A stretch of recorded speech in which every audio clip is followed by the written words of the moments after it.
नमस्कार, मैं हूं अंजलि और आप देख रहे हैं देवी पूजक टाइम्स लाइव टीवी न्यूज। तो चलिए शुरुआत करते हैं आज की 10 बड़ी खबरों से। महाराष्ट्र में मानसूनी बारिश के कहर के चलते 2 दिनों में 129 लोग अपनी जान गंवा चुके हैं। भूस्खलन और बाढ़ के कारण रायगढ़, रत्नागिरी एवं सतारा में हुई इन घटनाओं में कई लोग अब भी मलबे में दबे हुए हैं। एनडीआरएफ राष्ट्रीय आपदा प्रतिक्रिया बल की टीम रत्नागिरी जिले के बाढ़ प्रभावित निचले चिपलूण इलाके में बचाव और राहत अभियान चला रही है। बंगाल में निवेश करने वाली कंपनियों को राज्य के आईटी व उद्योग मंत्री पार्थ चटर्जी ने साफ कर दिया कि सरकार जमीनों के अधिग्रहण की पद्धति पर नहीं बल्कि कन्वर्जन पद्धति पर निवेश में हर तरह का सहयोग करेगी। मंत्री ने कई छोटी बड़ी कंपनियों व चैम्बरों के प्रतिनिधियों के साथ निवेश सहित विभिन्न मुद्दों पर बैठक की। 16 वर्षों में पहली बार 26 जुलाई 2005 के बाद पहली बार मुंबई, पुणे और मुंबई नासिक घाट खंड गुरुवार को भारी बारिश के कारण रेल यातायात बंद रहा, लेकिन मध्य रेलवे ने व्यापक क्षति के बावजूद 24 घंटे के भीतर उन्हें बहाल कर दिया। हालांकि रत्नागिरी क्षेत्र में चिपलूण और कामथे स्टेशनों के बीच वशिष्ठ नदी के जल स्तर के खतरे के निशान से ऊपर उठने के कारण कोंकण रेलवे प्रभावित रहा। विदेशी सेनाओं के अफगानिस्तान से जाने के बाद आतंकी संगठन तालिबान ने देश की सरकार के खिलाफ मोर्चा खोल दिया है। तालिबान और अफगान सुरक्षा बलों के बीच लड़ाई चल रही है।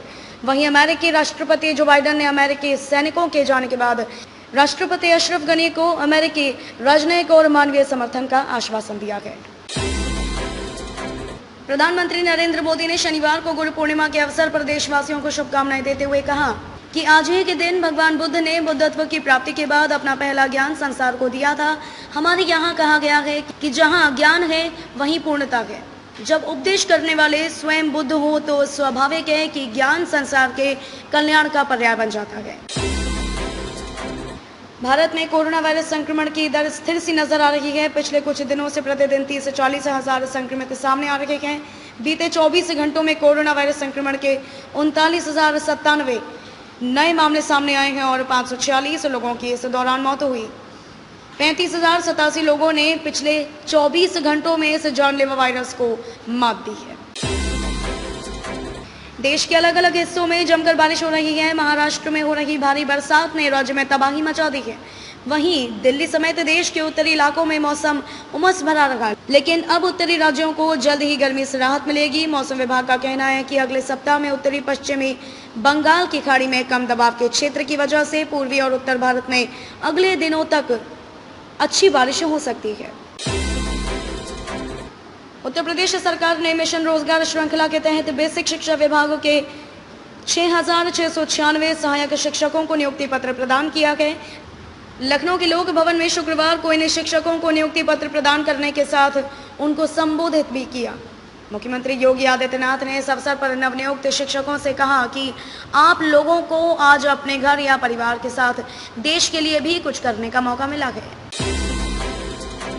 गुजरात उच्च न्यायालय ने एक बार फिर राज्य सरकार को कोरोना मामले में खरी खोटी सुनाई।